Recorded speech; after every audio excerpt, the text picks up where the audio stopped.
사도들은 지난 몇 주 사이에 일어난 일들 때문에 매우 혼란스러웠을 것입니다. 사도들은 예수님이 자신들을 부르시고 지난 3년 동안 갈릴리에서 가르치신 것은 일종의 유대교 갱신운동에 참여시킨 것이라고 생각했을 것입니다. 당시 다른 사람들 대부분은 예수님에 대해 의혹을 품었어도 사도들은 하나님이 예수님을 이스라엘의 참 왕으로 임명하셨다고 생각했을 것입니다. 그들은 예수님을 구약의 다윗 왕처럼 여겼습니다. 다윗 왕은 자신들의 안위를 맡긴 추종자들을 데리고 왕이 될 날을 기다리며 여러 해를 보냈습니다. 예수님을 따르던 이 무리들은 예수님이 일반적인 의미의 왕이 될 것이라고 생각했습니다.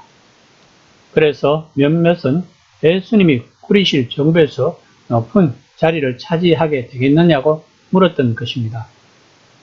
그들은 특별한 치유 능력이 있고 비전이 있는 가르침을 주시는 예수님이 예루살렘에서 통치하시며 하나님의 백성 이스라엘을 회복하실 것이라고 생각했을 것입니다. 그런데 예수님이 예루살렘 입성하자 십자가에 처형이 되었습니다. 사도들은 멘붕이 왔을 것입니다. 그래서 이들은 다들 도망하여 숨어 있었던 것입니다. 이런 예수님이 다시 부활하여 40일 동안 사도들과 같이 있었던 것입니다. 1장 6절 말씀입니다. 그들이 모였을 때에 예수께 여쭈어 이르되 주께서 이스라엘 나라를 회복하심이 이때니까 하니. 그 당시 유대인들은 이스라엘이 회복되면 마침내 온 세상이 돌아올 것이라고 믿었습니다. 이스라엘이 우두머리 민족이 되어서 나머지 세상을 다스릴 것이라고 생각했던 것입니다. 이는 시편 72편이나 89편의 내용이고 이사야 40장에서 55장까지의 내용입니다. 이 모든 것을 이스라엘 나라를 회복하신 이때니까 라는 말로 요약할 수 있습니다. 그것이 그들이 기대하는 바였고 따라서 거의 다 왔습니까? 라는 질문은 자연스러운 것이었습니다. 사도들은 예수님의 십자가 처형 때에는 그들의 생각이 틀렸다고 했을 것입니다. 예수님은 메시아도 아니었고 그들은 한 자리씩 차지할 가능성도 없고 이스라엘이 갱신되는 것도 아니고 세상은 그저 지금처럼 사악한 길로 계속 갈 것이라고 생각했을 것입니다. 그런데 예수님이 죽은 사람들 가운데서 살아나셨습니다. 이는 다시 한번 그들의 생각이 틀렸음을 입증하는 것이었습니다. 그들은 예수님의 부활을 아마도 이스라엘의 나라를 회복시켜 주시리라는 그들의 꿈이 다시 궤도에 올랐다고 생각했을 것입니다.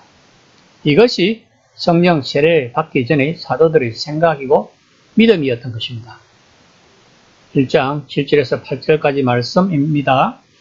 이르시되 때와 시기는 아버지께서 자기의 권한에 두셨으니 너희가 알 바 아니요 오직 성령이 너희에게 임하시면 너희가 권능을 받고 예루살렘과 온 유다와 사마리아와 땅끝까지 이르러 내 증인이 되리라 하시니라. 누가복음에서 알 수 있듯이 예수님의 사역 안에서 그리고 그 사역을 통해서 하나님 나라가 오고 있다는 것입니다. 사람들은 이 세상에서 하나님 나라로 데려가는 방식이 아니라 이 세상에 있는 것들을 변화시키는 방식으로 그 일이 이루어지고 있다는 것입니다. 즉 땅의 영역을 하늘의 영역으로 끌어들이면서 하늘의 통치 아래 두는 것입니다.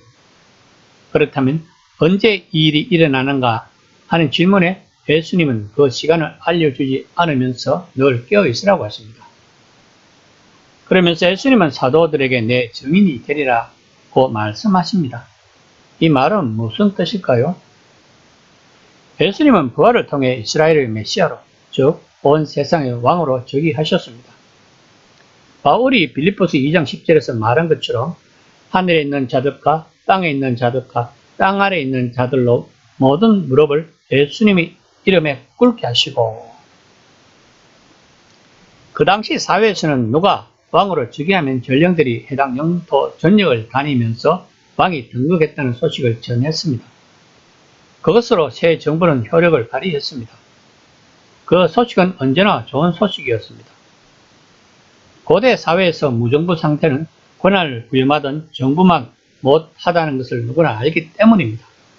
왜냐하면 혼란은 나쁜 정부보다 더 나쁘기 때문입니다. 그래서 전령들은 왕국의 변방까지 가서 새로운 왕의 정의를 전했던 것입니다. 이것이 바로 예수님이 사도들에게 지금 해야 하는 일이라고 말씀하시는 것입니다. 예수님은 사도들에게 너희들이 생각하는 그 나라는 어떤 의미에서는 이미 예수님이 죽음과 부활을 통해 이스라엘의 참왕으로 등극하였다는 것입니다. 그러나 또 다른 의미에서는 그것은 아직 일어나지 않았다는 것입니다. 왜냐하면 온 세상이 정의와 공의의 하나님의 통치 아래 살게 될 때를 아직 기다리고 있기 때문이라는 것입니다. 그러므로 우리는 지금 그 두 지점의 사이에 살고 있고 너희는 세상 끝까지 가서 내 증인이 되어야 한다는 것입니다. 미래 어느 시점에 왕이 될 이의 전령으로서가 아니라 이미 임명을 받고 즉위한 왕의 전령으로 나가야 한다는 것입니다.